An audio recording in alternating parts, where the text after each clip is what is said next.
மிக அளவில் பெரிய அளவில் ஒரு கிரிக்கெட் போட்டி நடத்துகிறோம் சொன்னாங்க.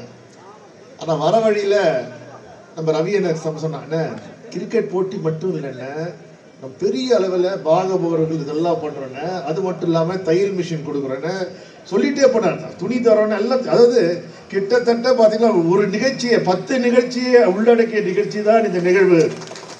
அதற்கு காரணம் நமது மாவட்ட செயலர் அவர்கள் ரவி அவர்கள் தான் என்பது தெளிவாக இருக்கு. அவருக்கு நன்றியை நான் தெரிவித்துக் கொள்கிறேன். ஏனென்றால் அவர் பேசும்போதே சொன்னார், நான் யார் சிஷியன், நான் செந்தில் பாலாஜி அவர்கள் சிஷியன். என செந்தில் பாலாஜி அவர்கள் செய்தார், எதையும் சிறப்பாக செய்கிறார்.